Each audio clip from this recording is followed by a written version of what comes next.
그런데 로마서 10장 17절에 보면 믿음은 어디에서요? 들음에서 난다. 들음은 뭘 들어야 됩니까? 그리스도의 말씀. 들으려면 전하는 자가 있어야 돼요. 전하는 자가 중요합니다. 데살로니가 전서 2장 13절에 보면 데살로니가 교인들은 하나님의 말씀을 받을 적에 바울이 전한다 그렇게 받는 게 아닙니다. 바울이 전하지만은 하나님은 바울을 통해서 내게 주신 말씀이다. 그 오늘 본문 뜨셨지요? 그러므로 우리가 하나님께 쉬지 않고 못하면 감사하면 너희가 우리에게 들은 말씀, 들은과 하나님의 말씀을 받을 때 뭘로? 사람의 말로 받지 아니하고 하나님의 말씀으로 들음이니 받음이니 그랬습니다. 우리가 오늘 또 박형희 목사가 무슨 말씀을 전한다면 여러분은 실패자입니다. 하나님이 박형희 목사를 통해서 내게 주신 말씀이다. 그럴 때 하나님이 책임져 주시고 역사에 주신 줄 믿으시기를 바랍니다. 이 세상에서 제일 많이 하나님의 말씀을 들은 민족이 무슨 민족일까요? 유태인입니다. 유태인은 창세기로부터 구약이요, 창세기 모세오경, 모세오경으로부터 신약, 신약뿐만 아니라 중간기는 말라기로부터 마태복음 그 사이를 중간기를 450년에서 500년 사이인데, 이 사이에 유태인들은 두 가지 파가 생겼어요. 첫째는 바리새파가 생긴 거죠. 구약에 바리새파라는 말이 있습니까? 없습니까? 없어요. 구약에 사두개인이라는 파가 있어요? 없어요? 없잖아요. 근데 신약에 와서 사두개파, 헬라파가 있단 말이에요. 그럼 뭘 말하냐면 말라기서를 마치고 이 지상에는 천재지변이 엄청나게 생긴 겁니다. 그래서 유태인들이 생각할 적에 왜 이와 같은 천재지변이 생겨서 우리가 어려움을 당하는가? 그건 뭐냐면 율법을 지키지 않기 때문에 이렇게 된다. 그래서 율법을 지키자는 목적에서 두 가지 파가 더 생겼는데, 하나는 문자적으로, 그걸 여자적으로 그러는데 문자적으로 지키자. 그래서 사두개파. 사두개파는 부활을 믿지 않습니다. 왜냐? 구약의 부활이라는 문자가 없다는 거예요. 또 하나는 뭐냐면 그걸 상징적으로 믿는 파가, 율법에 상징적인 믿는 파가 생기는데 그게 뭐냐면 바리새인이에요. 근데 이 바리새인이라는 말은 뭐냐면 우리는 구별됐다는 거거든요. 그래서 파리새로라고 하는 동사에서 이 바리새인이 생긴 거예요. separation이라는 게 뭐죠?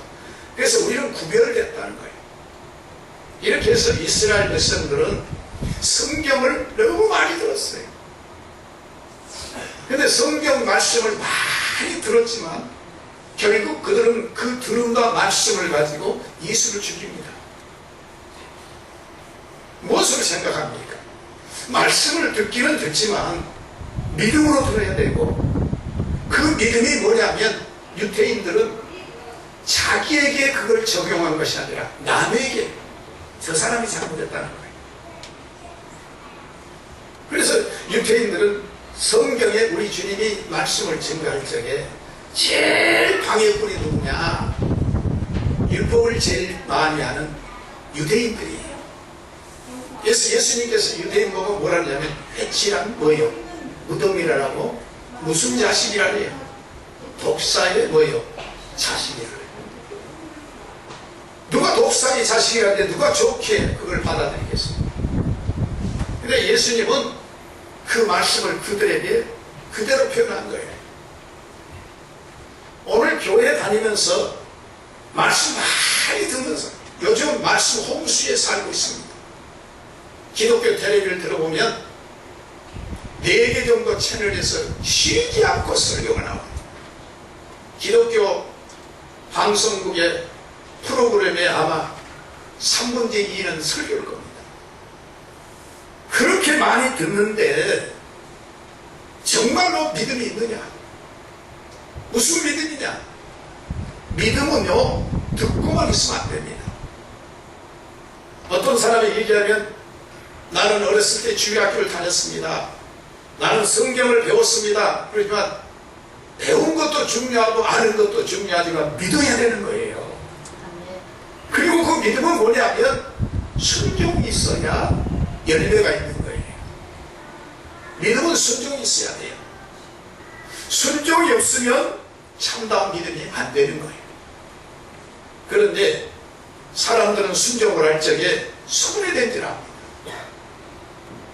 또 어떤 사람은 순종을 하려니까 어쩌면 자기가 좁아진 것 같고 자기가 구속된 것 같고 자기가 뭔가 침해를 받는 것 같은 느낌을 받기 때문에 순종을 잘 안 하려는 거예요. 듣는 사람은 많은데 순종이 없는 거예요. 왜 그런지 아십니까? 에베소서 2장 2절에 보니까 불순종의 영에 걸려 있는 거예요.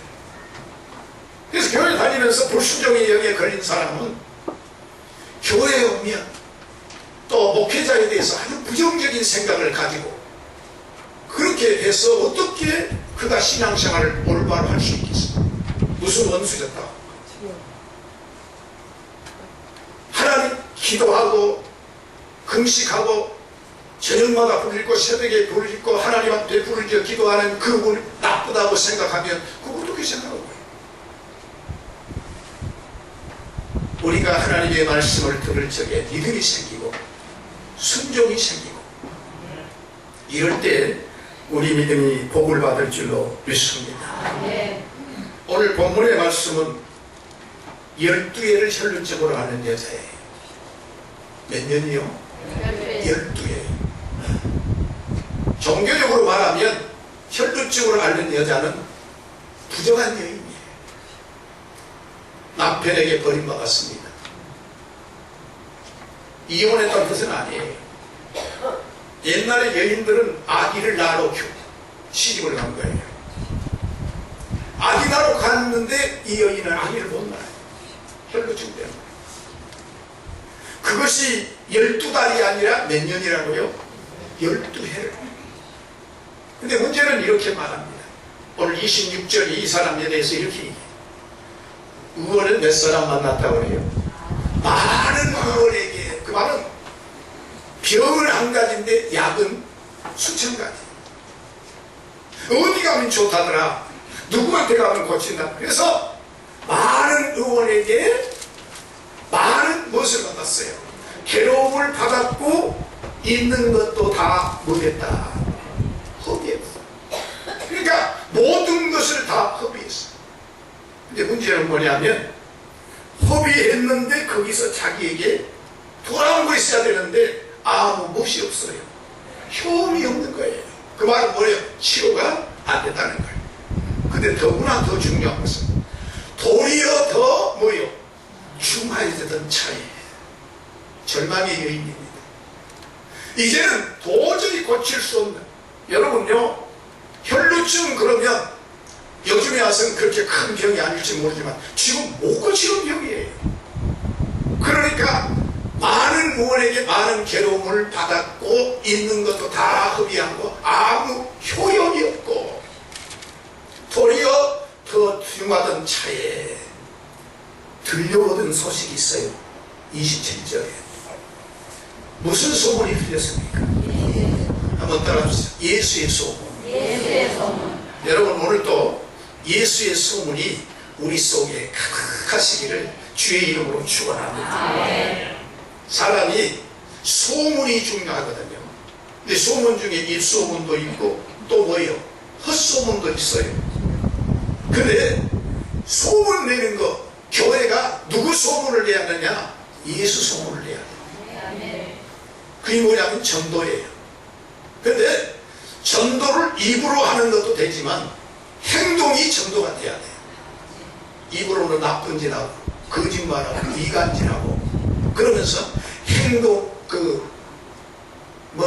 행동을 엉망이면서 입으로만 예수 믿으면 안 돼요.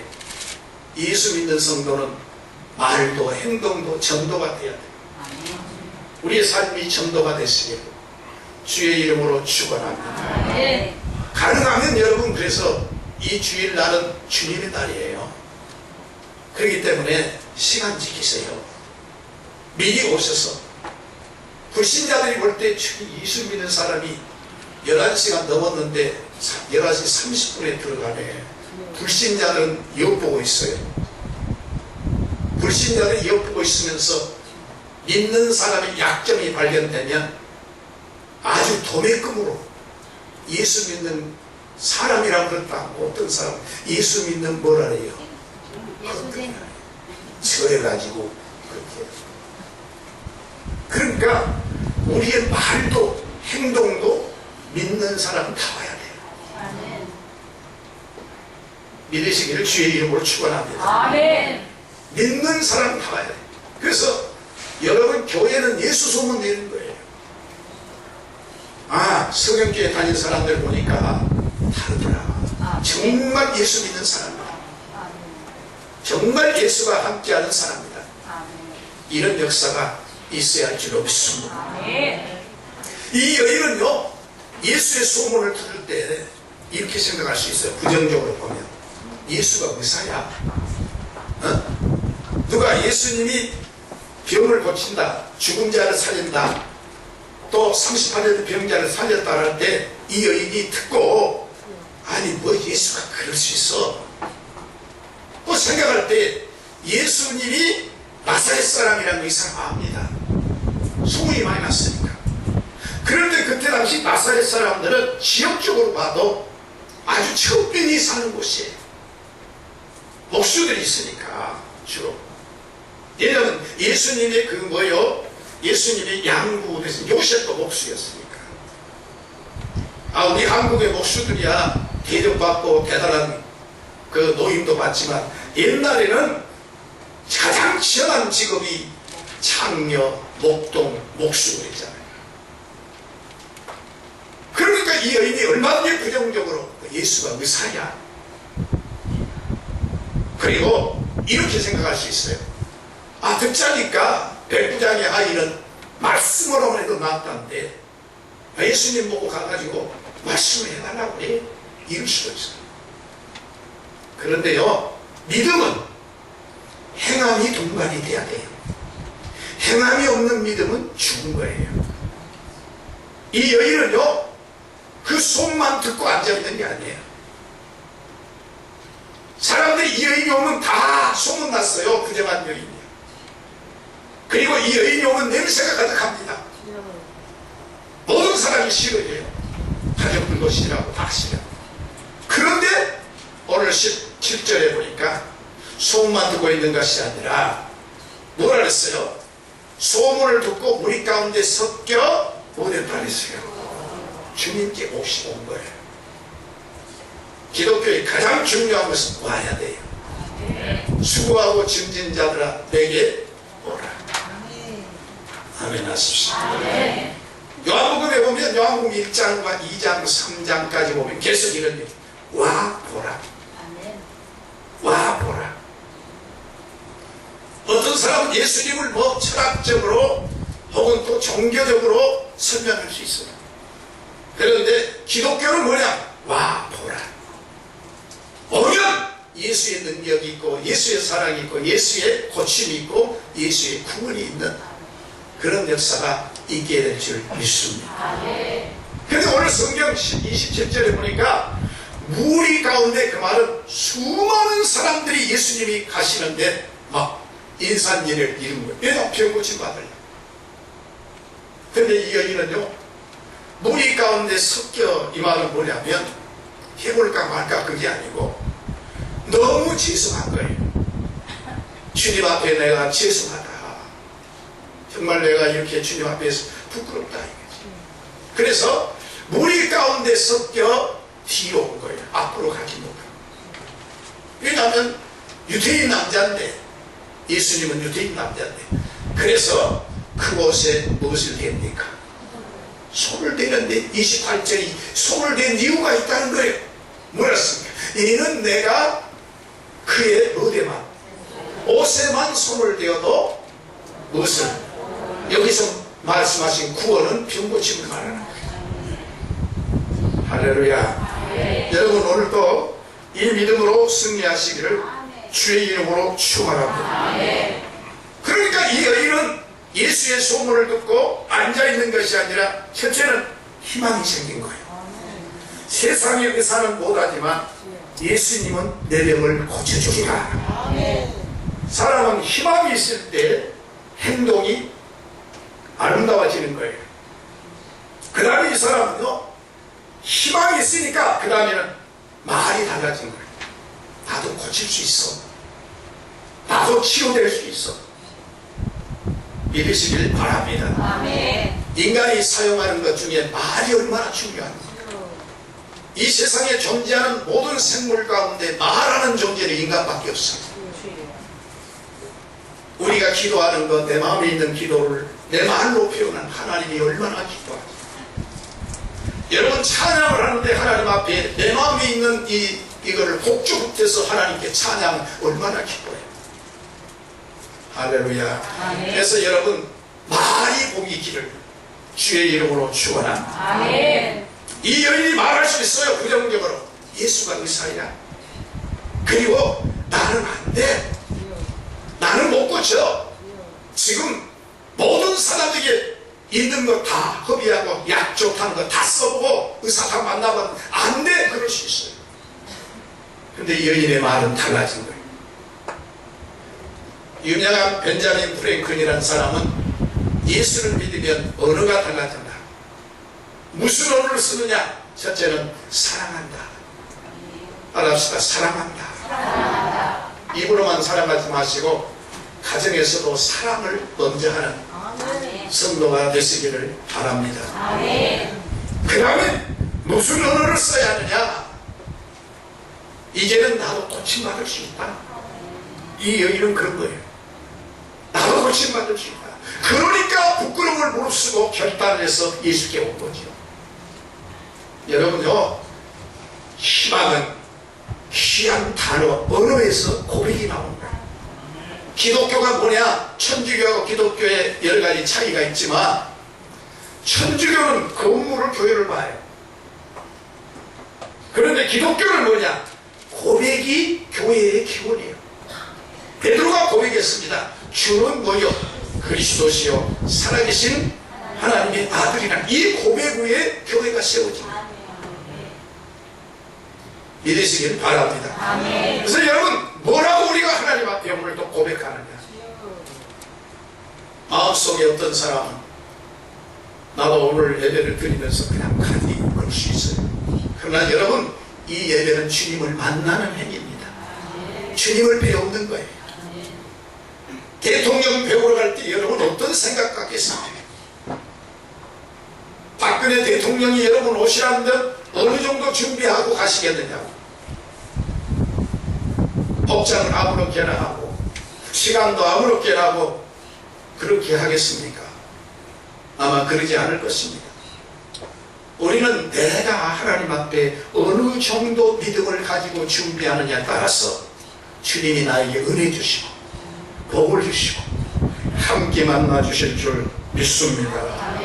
그래서 여러분 우리의 언어가 나는 끝장이다, 나는 할 수 없다, 나는 망한다 이렇게 하지 마라.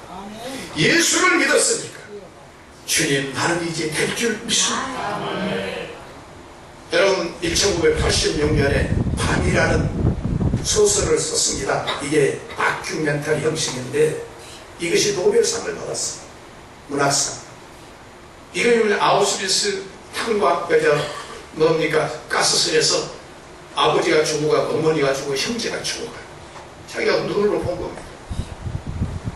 뭐라고 하나님께 기도한 줄 아십니까? 그 사람 하나님 살아계신다면 왜 우리 민족이 이렇게 고통을 당합니까? 하나님 살아계신데 왜 우리 민족을 고통을 당합니까? 근데 그때 이 쉘이라는 이 사람의 가슴 속에 들려오는 하나의 음성이 있는데 너는 못 봐도 나는 그 처형실 위에서 그를 쳐다보고 있다. 왜 얼마 얼마 안 됐으니까 정말 히틀러가 잘 됐느냐? 히틀러는 없어진 거예요. 하나님은 살아계셔서 승리했다는 뜻에서 소설을 쓴 거예요. 할렐루야. 여러분, 오늘 또 우리의 마음을 읽으신 주님, 우리를 사용하시고 우리를 복주시고, 우리 형편이 때로는 갖다가 어렵고 고난이 있고 아픔이 있고 해결이 안 됐다 할지라도 안 될 거라 믿지 말고, 주님은 전능하신 주님이시고 능치 못할 주님이시고, 믿고 구하면 받은 대로 믿으라. 그리하면 그대로 되리라. 내가 반드시 너를 복주고 복주며 번성케 하고 번성케 하리라. 주님의 음성에 꼭 승리하시기를 주의 이름으로 축원합니다. 그래서 믿는 사람은 생각만 하지 말고 행동이 구체화되면 습관이 되고, 습관이 구체되면 인격이 되지 않습니까? 그리스도의 인격이 우리를 통해서 표출되는 역사가 있기를 바랍니다. 교회 앞에 보면 고압선이 흘러가요. 고압선. 그래서 제가 한전에다가 보냈어요. 글자 편지를 보냈어요. 또 뭐예요? 고충 뭐죠? 처리 있잖아요. 고충 국민 뭐예요? 고충 처리 갖다가 보냈어요. 그랬는데 초록은 동색이라고 한전하고 검찰 나와가지고 하는 얘기가 뭐랄까, 목사님 잘 해결되길 바라. 내가 해결되라고 불렀는데 자기들이 날 보고 목사님 잘 해결했어. 그리고 안 나오고. 이 고압선이라는 것이 잘못하면요, 붙었다라면 어떻습니까? 사람을 어떻게 해요? 죽여요. 이 세상의 고압선은 사람을 죽이지만 예수의 고압선은 치유하시고 고쳐주시고 역사하신 고압선이란 말이에요. 무슨 고압선이냐? 성령의 고압선. 주여, 우리에게 성령의 고압선을 허락하여 주시옵소서. 이 여인에게 지금 예수님의 옷을 만지면 내 병이 나을 것이다, 이런 믿음을 가지고 이 여인이 찾아온 것은 바로 예수님의 능력이 하나님께서 역사하실 줄 믿습니다. 그 믿음이 있었어요. 그래서 이 여인이 찾아와서 예수님의 옷을 만진 것입니다. 그런데 다른 사람들은 뭐 했다고요? 다른 사람도 옷을 만졌어요. 예수님이 에워싸 밀드라 했어요.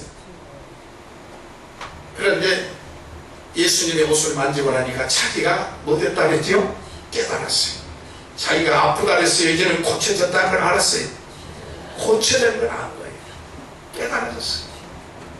예수님이 하신 말씀이 뭐냐면, 누가 내 옷에 무엇을 대었느냐? 손을 대었느냐? 주님으로. 너무 항공한 거예요. 예수님을 속일 수 없잖아요. 예수님이 그걸 밝히려는 뜻은 아니고, 이 여인이 고침을 받았으면 주님 앞에 나와서 내가 고백하고 간증하고 그래야 되는 거예요. 주님 앞에. 여러분, 전도 중에 제일 효과 있는 전도가 뭐냐면 간증이에요. 근데 잘못하면 거짓이 들어가고 내 자랑이 들어가면 안 되지만, 믿음으로 하나님 살아계심을 간증하면 성령이 역사하죠. 거짓에는 마귀가 역사하지만 진실에는 누가 역사하시느냐? 성령. 따라합시다. 성령님이 역사하시는. 그래서 기도하고 찬양할 때 하나님 누가 역사하시느냐? 성령이. 봉사할 수도 누가 역사하시느냐? 성령. 할렐루야. 여러분, 성령이 역사하면요, 하나님 말씀을 읽을 때도 기쁨이요, 봉사할 때도 기쁨이요, 무엇을 하든지 기쁨이요 감사가 있게 될 줄 믿습니다. 그런데 예수님이 뭐라고 말씀하셨습니까? 이 여인이 예수님의 옷에 대파고 그래서 예수님 책망하셨습니까? 그렇지 않습니다. 조금 전에는 여인이 그랬지만 우리 주님이 뭐라고 말씀하세요? 34절에 따라합시다. 따라. 오늘 또 우리를 아들아 따라 주님이 불러주신 것은 하나님의 자녀가 됩니다. 의식적인 자녀가 아니라 정말로, 여러분, 호적적인 자녀도 중요하지만 호적을 태워도 안 없어지는 자녀가 진정한 자녀인 거예요. 아멘. 주기도문 할 때 하늘에 계신 우리 아버지를 하면서 아버지가 언제 됐습니까? 내 편리대로 아버지를 종교적 형식으로 이렇게 한다면 안 되지 않습니까? 진정한 우리 아버지는 전능의 왕이요, 우리를 책임져 주신 분이요, 우리를 끝까지 인도해 주시고 보호해 주실 분이요. 그런데 우리 주님이 뭘 했습니까? 따라합시다. 따라. 여러분, 이 딸은 이 12개를 하는 여인이 아니라 바로 나에게 주신 말씀이에요. 따라! 내 믿음이 너를 못했으니 구원하였으니 평안히 가라. 내 병에서 놓여 무엇할지니라. 아멘. 교회 오면 여러분 마음에 평안이 있어요. 왜냐하면 예수님 때문에. 예수님이 부활하시고 나서 제자들에게 오셔 하신 말씀이 너에게 무엇이 있을지어다. 평강이 있어. 지금 내게 괴로움이 있고 아픔이 있고 고통이 있다 할지라도 예수님 때문에 내가 평안이 있습니다. 아멘. 그 응답이 되는 거예요. 아멘. 그래서 우리 주님이 따라! 내 믿음이 너를 구원하소. 오늘 우리에게는 따라! 아들아! 내 믿음이 예배가 너에게 해결을 주었다고 하나님. 우리 주님의 역사가 있기를 주의 이름으로 축원합니다. 그리고 그 시로 그 여인이 낫게 되는 귀한 역사를 주신 줄로 믿습니다. 이게 뭐냐면 말씀을 들을 적에 듣고 그 다음에 이걸 순종할 적에 행동으로 옮길 적에 하나님께서 역사하신 줄 믿습니다. 아멘. 오늘 사랑하는 이 예배에 참석한 여러분, 귀로 듣고 마음으로 믿고 행동으로 옮겨서 큰 열매가 수확되는 믿음의 자녀들, 믿음의 아들과 딸들이 다 됐으면 주님이 기뻐하시리라 믿습니다. 기도하십시오.